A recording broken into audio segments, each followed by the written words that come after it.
Salut tout le monde, c'est Silver du Manoir des Geeks, nouvelle vidéo sur Marvel Champions JCE avec les packs custom que je fais.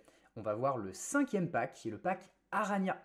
Dans ce pack, on a notre set de héros avec Anya Corazon et on verra également le set de rencontre avec le clan des guêpes. On voit tout de suite le pack en détail. Alors, Aranya, clan de l'araignée Web Warrior Totem, exosquelette, action dépenser une ressource jaune, Aranya gagne plus 1 attaque, plus 1 défense jusqu'à la fin du round, limite d'une fois par round. Ensuite, on a donc Anya Corazon, tête brûlée, action dépenser une ressource rouge, infliger 1 dégât à un ennemi. Là, c'était le côté un petit peu, en fait, il y a un sbire qui va manigancer, il lui reste plus qu'un point de vie, on n'a pas, et du coup, tu dépenses une rouge et tu trashes. Ce qui synergise avec Lynn, un de ses soutiens, qui dit que quand tu utilises une ressource rouge ou jaune, tu inclines Lynn, tu la récupères dans ta main. Ce qui est super fort avec des doubles ressources. Mais on y reviendra tout à l'heure. Le mage, Miguel Legar. 4-2-2-3, le mage entre en jeu avec 3 jetons allumettes sur lui. Quand une carte traîtrise est révélée du deck rencontre, retirez un jeton allumette du mage, annulez ses effets une fois révélé. De mémoire, Aranya n'a pas de sens d'araignée. Non plus. Très important. D'où le côté, le mage qui annule... le mage, il a des allumettes, hein, vraiment, il a vraiment des allumettes, il les craque, il fait un sort, et boum, et ça fait le truc, quoi. J'aime beaucoup l'univers... d'Aranya. C'est un univers que j'aime beaucoup, avec le clan de l'araignée et le clan de la guêpe, ces espèces de clans qui s'affrontent depuis la nuit des temps, avec des pouvoirs totémiques et tout. C'est lié au pouvoir totémique, hein, tout ça. Le totem de l'araignée qui va faire que l'araignée va venir mordre quelqu'un pour lui transmettre ses pouvoirs. Il devient un totem. Donc voilà, et de l'autre côté le clan des guêpes qui essaye de tuer du coup les araignées, enfin ils essaient de se tuer les uns les autres, quoi. Et c'est vraiment bien, il y a de la magie, il y a des intrigues et tout, c'est cool. Aranya, vraiment super perso. Anya Corazon, Aranya, super perso. Anya Corazon, Spider Girl, pas ouf du tout. Vraiment pas ouf. Plongée vertigineuse, un peu à la manière de Black Cat. Action de héros, piocher 2 cartes, ensuite défausser une carte de votre main. Si la carte a comme ressource imprimée, rouge, infliger un dégât, bleu, retirer une menace, jaune, soigner un dégât, vert, effectuer toutes les options ci-dessus. Il y en a 2. Sur le toit du monde, donc là, à partir de là, c'est là que j'ai vu la différence, en fait, quand tu joues Aranya et quand tu joues Spider-Man 2099. Pour 2, tu retires 4, ou pour 1, tu retires 2, bah, tu vas préféré pour 2, tu retires 4. En plus, c'est vraiment parfait, parce que ça coûte pas trop cher, mais ça a quand même un gros impact sur le jeu. Si tu as utilisé du jaune, tu soignes Aranya de 2 dégâts. Ça, c'est le petit plus, parce qu'Aranya n'a pas d'item de soin. Donc ça permet de souffler, de monter sur les toits sur les toits des buildings, en fait, et de venir se reposer un petit peu, et de voir ce qui va se passer. Il y en a 2. Coup de poing chargé, il y en a 3. Action de héros, c'est bête et méchant, ça colle 8. Et ça gagne déferlement si tu as payé avec du rouge. Donc ça, c'est idéal pour finir un sbire et mettre le reste sur le méchant. Ça, c'est vraiment super. Lynn, donc, est vraiment top, parce que quand tu payes avec une double ressource, bah, tu récupères ta double ressource. Donc en fait, pour 2, tu vas payer un truc, tu as dépensé une ressource, t'inclines, tu récupères ta double ressource que tu peux rejouer derrière. Donc pareil, en termes d'économie, Lynn, c'est vraiment top. Webcorps, tu inclines, tu retires une menace d'une manigance, la base, action de héros. Collier de Mama. Quand Aranya est censé être vaincu, tu fixes son compteur de points de vie à 1 à la place et tu défausses cette carte. Ça permet d'éviter les Ronans qui t'attaquent pour la 5e ou 6e fois avec 8 cartes de boost. Les lunettes de protection, Aranya gagne plus 1 en contre et peut utiliser son pouvoir de base de contre pour contrer la manigance principale, même s'il y a une icône de crise en jeu. L'exosquelette intégral, Aranya gagne plus 1 défense et riposte 1, donc là elle commence vraiment à être bulky avec tous ces upgrades là. Ça devient une 2-2-3 qui peut devenir une 2-3-4 si tu payes une ressource jaune. Et du coup, l'exosquelette, pareil, un peu à la manière du costume en molécule instable de 2099, tu l'inclines et tu préviens un dégât. Le grappin, évidemment. Tu l'inclines et tu redresses Aranya, la base. Et le sanctuaire, ça coûte 2, tu sonnes Aranya, tu défausses tous les sbires non élites en jeu. Ils sont vaincus, très important. Et ensuite, tu défausses cette carte. Et on a fait le tour du héros. Obligation et Némésis.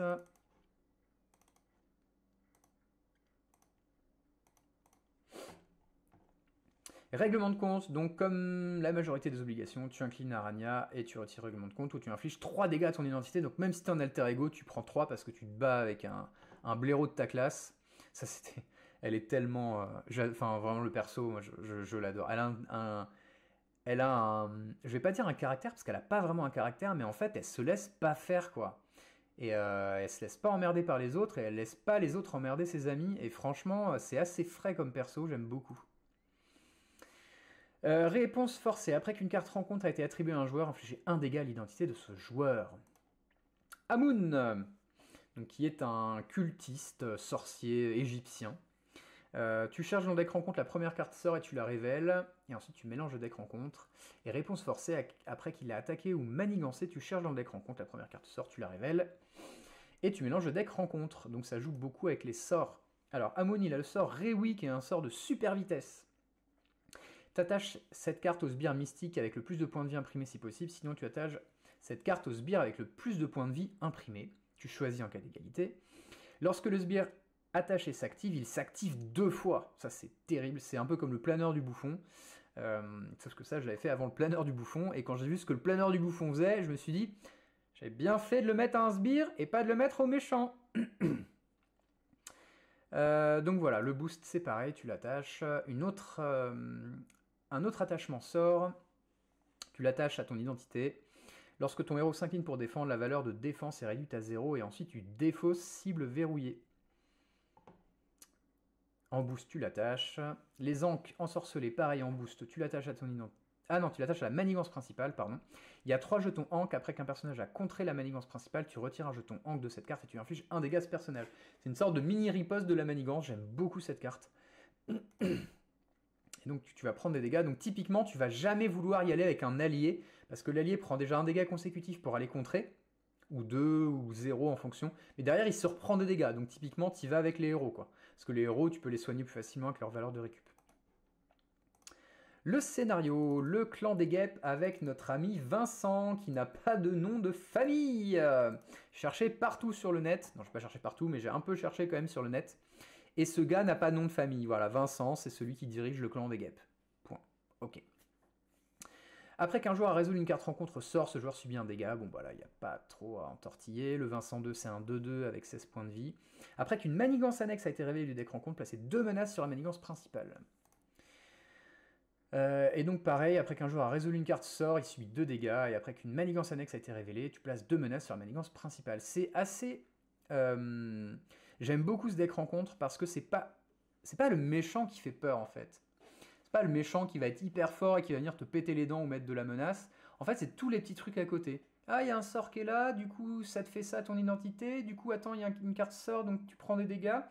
Du coup, il y a une manigance annexe qui sort, donc tu vas pouvoir mettre de la menace sur la manigance principale, etc., etc. Et en fait, c'est un peu du cachet, tu vois, t'as le méchant qui est là, et puis tu te dis, ouais, bon, bah le méchant, bah, il manigance à 3, il attaque à 2, voilà. Mais en fait, c'est tous les petits à côté qui vont faire que ça va poser beaucoup de problèmes. Et c'est comme avec le scénario Orb, que je n'ai toujours pas réussi à battre en expert, en 2-3. De Spider Beach, enfin Spider Girl, hashtag Ashley Barton, Spider Beach, que j'ai toujours pas battu en 2-3. Il y a toujours le petit truc de merde où je me dis c'est bon, c'est ce tour-là, je vais l'avoir et tout, et en fait, boum, le truc sort, et c'est la dernière menace, c'est le dernier dégât, ça me tue, enfin voilà, donc pas facile. Alors, mise en place, la taille de main des joueurs est de 4 lors de la mise en place, très important. Quand tu fais ta main, du coup, c'est 4. Donc quand tu fais mulligan, tu mullis à 4 également. C'est pas 6, c'est 4. Une fois révélé, chaque joueur change de forme en héros. Chaque joueur subit 2 dégâts. Chaque joueur peut subir 2 dégâts supplémentaires pour mettre en jeu une carte soutien ou amélioration de sa main. Alors pourquoi ? Parce qu'en fait, le pitch du scénar que j'ai fait, en gros, tu reviens de mission, t'es crevé, t'es blessé, et en fait, t'apprends que cette société secrète, elle est en train de faire un truc qui va te la mettre à l'envers. Donc qu'est-ce que tu fais ? Eh ben, tu te dis, bah faut y aller, putain. Donc t'y vas, mais t'es pas prêt. Donc t'as 4 cartes en main, t'es blessé parce que tu prends des dégâts. Par contre, comme tu reviens de mission, t'es déjà plus ou moins équipé. Donc tu peux te dire, bah ouais, mais en fait, vas-y, j'en pose un plus, en échange de prendre des dégâts supplémentaires. Mais je peux poser une amélio sur le board. Voilà, c'était un petit truc que je voulais tester aussi au début du scénario pour voir si ça marchait. Et ça marche vraiment très bien. Et c'est plutôt sympa à faire. Dans l'ordre des joueurs, chaque joueur défausse des cartes du dessus du deck rencontre jusqu'à défausser un sbire. Le sbire défaussé engage ce joueur. La valeur de contre de chaque héros est diminuée de 1. Et enfin, dans l'ordre des joueurs, chaque joueur choisit une carte sort de la pile de défausse rencontre et la place au-dessus du deck rencontre. La valeur de récupération de chaque alter ego est diminuée de 1. Si ce stade est achevé, les joueurs perdent la partie. Alors, il y a toute une chier de sorts dans ce scénario. Salut Nico Oplomo. Salut, j'espère que tu vas bien.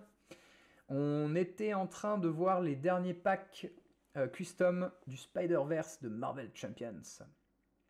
On avait parlé un petit peu de l'avenir du JCE, des annonces d'FFG concernant les formats.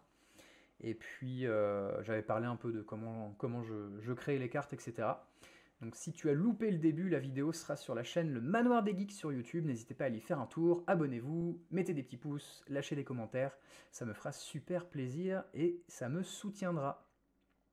Voilà, et sinon, tu peux revoir ce live sur Twitch pendant les 15 prochains jours. Mais ça, pour la chaîne, ne fait rien, ni sur Twitch, ni sur YouTube.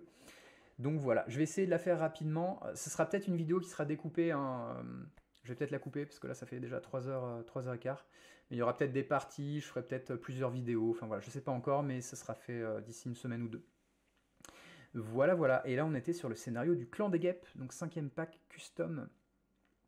Donc on a dit qu'on avait beaucoup de sorts avec ce scénario, puisque le méchant active des effets avec les sorts. Donc quand un événement est joué en tant que geek, Sasori soulève Itachi, Magnus did nothing wrong. Enfin, de quoi ça va, Deadpool, Deathstroke et Stargate est la meilleure série. SF. Sasori soulève Itachi. Je connais pas. Itachi, pour moi, c'était une marque de télé. Mes parents avaient une marque Itachi. À part ça, je connais pas. Magnus did nothing wrong. Ça, je ne connais... Magneux. Non, c'est pas Ragnarok. Je sais pas. Le Trakata est la meilleure forme de combat au sabre laser. Je ne connais pas cette forme de sabre laser, le Trakata.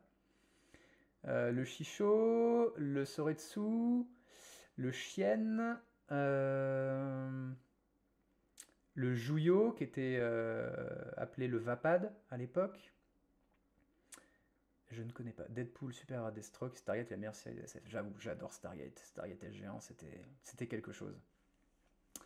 Donc quand un effet est joué annulisant les effets, ensuite défausser cet attachement. En gros, c'est un cancel d'event. Il en a 2. Ensuite, on a une protection. Le Trakata, c'est la forme la plus rare considérée par déloyale par les Jedi et pathétique par les Sith. Ah ouais? Putain, alors là, mon gars, je suppose que tu es un gars. C'est peut-être une erreur de ma part, mais là, tu vois, je viens d'apprendre un truc sur Star Wars que je ne connaissais pas. Pourtant, je peux te dire que Spider-Man et Star Wars, j'en connais un paquet. Mais le Trakata, ok, c'est dans quoi ça, pour le coup? C'est dans un roman, dans un jeu vidéo? C'est...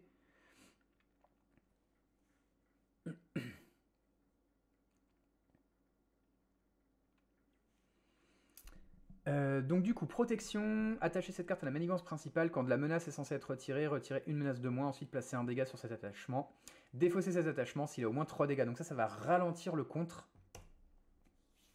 et il y en a 2. Et ensuite on a retour. Retour, donc on attaque au méchant, quand le méchant est censé recevoir des dégâts, tu défausses cet attachement à la place, voilà, donc il a du cancel dans tous les sens, et évidemment...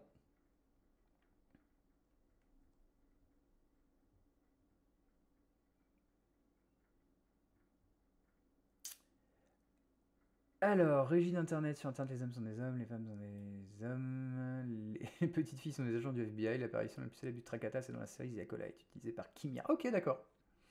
Ok. Sbire, sentinelle du clan, 02, riposte 2, voilà, ça donne le ton. 3 points de vie, il y en a 2. Mage du clan, alors en fait c'était la même illustration, pour info. La mage qui était là, elle était au milieu en fait des messieurs qui sont là. Et il me fallait différents sbires pour le faire. Donc en fait, j'ai détouré la mage, je l'ai viré. Là, j'ai laissé les méchants comme ça. J'ai refait une main, je sais plus. J'ai décalé les mains, je crois. Ah, je sais plus. Mais en gros, voilà, il y a eu de la magouille. J'ai bougé des bougies aussi. D'ailleurs, ça se voit parce que la bougie à gauche, le halo est pas fou. Bref, et la mage du clan. Du coup, une 2-2 après que ce sbire a manigancé ou attaqué. Regardez la carte du dessus du deck rencontre. C'est un sort révélé là. Sinon... mélangez-la dans le deck rencontre pour faire sortir des sorts encore plus. Chasseur du clan, arme de destruction massive, pas de manigance possible, 4 attaques, 6 points de vie, il y en a 2. Rafale. Alors, Magnus le Rouge est un personnage de Warhammer 40 000. Ok. Grosso merdo, il a essayé de sauver l'humanité, mais manipulé par un dieu, il a tout fait de travers et a condamné l'humanité. Ah bah super, bravo les gars. Bravo Magnus le Rouge. Bravo, bravo. Rafale, une fois révélé, Alter Ego, défaussez 4 cartes. Les 4 cartes du dessus de votre deck. Une fois révélé en héros, infligez 2 dégâts à votre héros. Maudire, une fois révélé, défaussez une amélioration ou un soutien que vous contrôlez. Là, en fait, il est en train de maudire l'arme Lank de Amun. Parce qu'au début, ils s'affrontent et en fait, ils vont devenir alliés pour vaincre Aranya.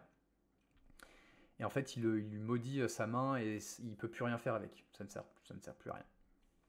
Invoquer Horde, donc là c'est une horde de guêpes en fait qui sort et ça colle des dégâts partout. Une petite wrath. Infliger un dégât à chaque héros et à chaque allié, donc ça c'est terrible quand tu joues bleu. Magie du clan, une fois révélé, vous êtes sonné, défaussez la carte du dessus de votre deck. Cherchez un sbire clan des guêpes dans le deck rencontre ou la pile de défausse rencontre et mettez-le en jeu engagé avec vous. Voilà, là rien de particulier. Guêpe contre araignée, chaque sbire clan des guêpes en jeu. Pour chaque sbire clan des guêpes en jeu, choisissez entre placer une menace sur la manigance principale ou infliger un dégât à votre identité. Pareil, pas grand chose à dire là-dessus. Mélangez dans le deck rencontre chaque sbire et chaque attachement appartenant au set le clan des guêpes en jeu. Pour chaque carte mélangée, ainsi, donnez dans l'ordre des joueurs une carte rencontre au joueur. Oui.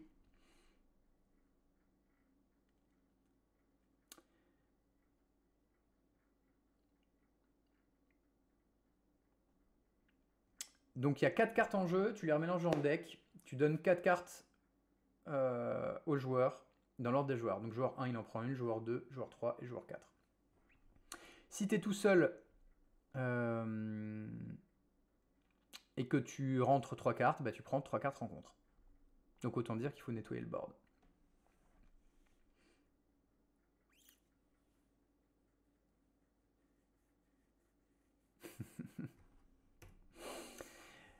Débusquer l'initié.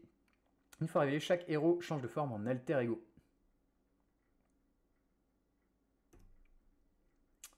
Une fois révélé, jusqu'à ce qu'un... Après qu'un joueur a changé de forme, il doit défausser une carte de sa main. Donc ça c'est pareil, c'est bien relou. La veille nocturne. Et la guerre des mages. Alors c'est une référence à un jeu de cartes société plateau que j'aime énormément qui s'appelle Mage Wars.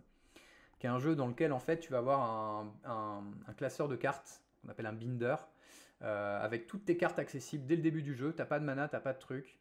Et en gros tu vas jouer tes cartes dans une arène pour aller péter les dents du sorcier en face. Mais en fait, ça va être des créatures, des sorts, des enchantements, des malédictions, des trucs, etc. Et tu joues dans une arène. Tu peux faire sortir des créatures, faire attaquer, etc. Et le jeu est vraiment excellent. Et en fait, ça gomme le problème du mana, de l'énergie, où t'as pas assez pour sortir les trucs. Là, en fait, tu peux sortir à chaque fois. T'as une action rapide et une action lente. Je crois de mémoire, c'est ça. Hein. T'es avec des sabliers, il me semble. Et du coup, tu peux tout jouer de ton deck, en fait. Qui n'est pas un deck, mais qui est un binder, un livre comme un grimoire, quoi. Et c'est vachement bien. Et donc du coup j'aurais fait la référence de la guerre des mages, puisque là on voit 2 mages qui s'affrontent, donc le mage du clan des araignées et le mage du clan des guêpes. Et on a terminé le scénario le clan des guêpes. On arrive sur le modulaire qui pique. Alors là les modulaires, là je me suis vraiment... je me suis laissé aller on va dire. C'est des sbires de ouf, à chaque fois c'est des monstres, c'est des bâtiments les sbires, hein. Ils sont énormes, ils sont hyper puissants, et ils font très mal. Une fois révélé, ajoutez une menace supplémentaire sur cette carte pour chaque sbire clan des guêpes en jeu. La mère des guêpes, 1, 5 et 10 points de vie, robuste, on ne peut ni la sonner ni la désorienter, riposte 1, chaque autre sbire clan des guêpes gagne manigance plus 1, attaque plus 1, elle booste tous les autres clans des guêpes. Il faut savoir que cette chose fait la taille d'une maison. La mère des guêpes, c'est à peu près la taille d'une maison. Voilà. Guêpe du clan, renfort. Après que ce sbire a infligé des dégâts à un personnage, ce personnage ne peut pas se soigner. Ne peut pas soigner de points de dégâts lors du prochain round. En fait, comme il y a une sorte de venin, ça pique, du coup ça t'empoisonne. Mais représenter le poison dans Marvel Champions, c'était assez compliqué. Donc j'ai préféré dire, en gros, tu peux pas te soigner. Parce que... le temps que le poison s'arrête et après tu te soignes. Enfin voilà, j'ai essayé de trouver une astuce. Il y en a 4. Rayon destructeur, choisissez au hasard un allié en jeu, sacrifiez cet allié. Si aucun allié n'est sacrifié, défaussez au hasard 2 cartes de votre main. L'autre deck modulaire, la Reine des Araignées. Donc là, c'est pareil. Ça c'est terrible. Une fois révélé, placez une menace supplémentaire sur cette carte pour chaque sbire et chaque allié en jeu. La reine, c'est une 3-2-6. Cette carte entre en jeu de ce côté. Pourquoi? Parce que c'est une carte qui est recto-verso. Et donc quand le verso quitte le jeu, c'est pour rappeler aux joueurs s'ils ne retournent pas la carte dans leur sleeve. Parce que je vous rappelle que pour jouer à des jeux de cartes, s'il vous plaît, jouez avec des sleeves. De préférence des sleeves opaques. Surtout pour Marvel quand tu as des cartes recto-verso. Mais jouez avec des sleeves, vous allez flinguer vos cartes. Et d'ici quelques années, quand vos cartes vaudront une blinde, vous allez vous en mordre les doigts si vous deviez les revendre. Et protégez votre jeu. Au bout d'un moment, le jeu ne sera plus édité, vous ne pourrez plus jouer avec parce que les cartes seront marquées. Donc faites un petit investissement, achetez des putains de sleeves. Guillaume, j'espère que tu m'as entendu, achète des putains de sleeves. Bref, donc cette carte entre en jeu de ce côté. Après que la reine a manigancé ou attaqué, défaussez X cartes du dessus de votre deck. X étant le nombre de sbires en jeu. Interruption forcée, quand la reine quitte le jeu, retournez cette carte à la place. Et donc quand on la retourne, on a un monstre de la taille d'un immeuble qui attaque donc à 5, qui a 10 points de vie, qui est robuste, donc il ne peut ni être sonné, ni être désorienté. Et après que la reine a été retournée de ce côté, pour chaque sbire en jeu, chaque joueur défausse autant de cartes du dessus de son deck. Autant vous dire que ça nettoie. Une reine à servir une fois révélée dans l'ordre des joueurs. Chaque joueur défausse des cartes du deck rencontre jusqu'à défausser un sbire. Le sbire défaussé engage ce joueur. Rien de particulier. Assaut dévastateur, une fois révélé. Répartissez 3 dégâts par joueur entre les différentes identités et alliés en jeu. Ça c'est pareil, ça c'est vraiment terrible. Hein. Évolution. Si la reine est en jeu, retournez sa carte. Donc celle-ci, hein. On la retourne, ça devient la reine transformée. Sinon, cherchez la reine dans le deck rencontre ou la pile de défausse rencontre et mettez-la en jeu. Engagez avec vous. C'est une carte qui arrive en 2 exemplaires dans le set. J'aime beaucoup, j'avais testé le clan des guêpes avec la mère des guêpes et la reine des araignées. Et ça avait été vraiment... Alors, dur, mais ça avait été vraiment super parce que les gros sbires étaient sortis. On s'était mis à 4 dessus pour les fumer. Enfin là vraiment, c'était vraiment Marvel Champions, quoi. C'était une association de héros pour pouvoir vaincre les sbires pendant que l'autre pimpin faisait ses sorts à droite à gauche, là. C'était vraiment stylé. J'avais beaucoup aimé cette partie. Set modulaire suivant. Folie dans l'ombre avec le super bouffon. Une fois révélé, chaque joueur choisit au hasard 2 cartes de sa main. Les cartes choisies sont les seules à pouvoir être jouées jusqu'à la fin du prochain round. Ça veut dire que tu peux quand même utiliser tes autres cartes pour payer des choses. Puisque les cartes que tu utilises pour payer ne sont pas jouées. Ensuite, nous avons le super bouffon, 2-2-6, interruption forcée quand la phase du méchant commence. Le super bouffon engage le héros avec le moins de points de vie restant. Ce qui fait que le super bouffon va changer de joueur quand tu joues à plusieurs. En solo, bah, il reste contre le même joueur. Réponse forcée après que le super bouffon s'est activé contre un joueur, attribuer une carte rencontre à ce joueur, ça c'est une véritable saloperie. Des bonbons ou un sort, alors c'est très rigolo. Est-ce que c'était une citation du comics ou est-ce que c'est moi qui l'ai trouvé? Je ne sais plus. Mais en gros, je trouvais ça très rigolo parce que sur l'illu... Non, je crois que c'est... Je crois que c'est sur l'illu, c'est une des paroles du super bouffon quand il attaque Black Cat. Quand il lance les citrouilles. J'avais trouvé ça rigolo, donc j'avais nommé la carte. Oui, parce qu'il y a... Non, pas forcément parce qu'il y a des guillemets, mais bref. Une fois révélé, infligez 2 dégâts à votre identité ou attribuez-vous une carte rencontre. Donc les bonbons, c'est les dégâts, les sorts, c'est la carte rencontre. Il y en a 2. Cri Sonic, une fois révélé, vous inclinez votre identité, pardon. Donc en boost ou en rencontre. Épée du super bouffon. Attachez cette carte au super bouffon s'il est en jeu. Si vous ne pouvez pas, chercher dans le deck rencontre ou la pile de défausse rencontre le super bouffon. Mettez-le en jeu engagé avec le joueur ayant le plus de points de vie. Restant, attachez-lui cette carte. En gros, c'est à la fois un tuto et à la fois un upgrade, ce qui fait que le super bouffon a plus de chances de sortir. J'ai fait ça souvent quand je fais des sets modulaires comme ça avec un héros, un sbire très particulier. Souvent son upgrade va le chercher aussi, ce qui fait que ça donne plus de probabilité de faire sortir le sbire. Ce que je trouve plus intéressant, et c'est cool d'affronter des sbires un peu Bah, ils ont du flow, enfin là le super bouffon moi je le trouve génial. Visuellement en plus c'est vraiment très bien. Donc son arme permet d'aller le chercher, ça l'upgrade et voilà. Le Chrysonic, l'épée, et c'est terminé. Et enfin, la dernière.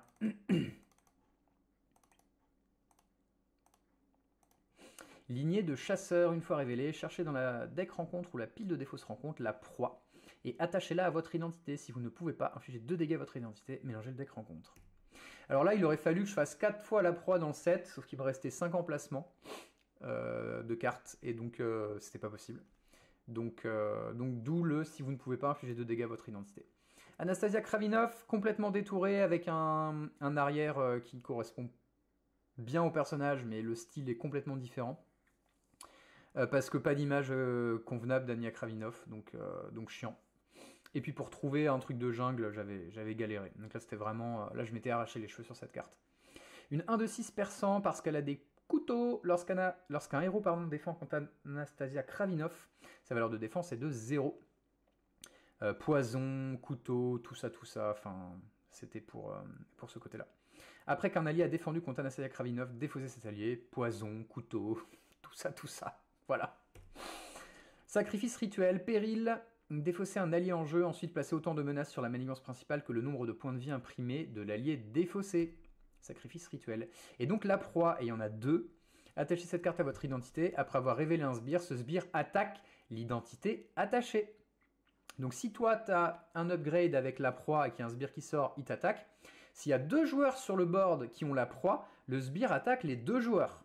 Attention. Et les joueurs peuvent dépenser 2 ressources bleues pour défausser la proie. On en a terminé avec la review de ce pack. J'espère que la vidéo vous a plu. Si c'est le cas, n'hésitez pas à mettre un petit pouce, ça fait extrêmement plaisir. J'attends vos retours dans les commentaires, que ce soit sur le set de héros ou sur le pack rencontre. Et je vous donne rendez-vous dans une prochaine vidéo sur la chaîne du Manoir des Geeks. A très bientôt. Salut, salut!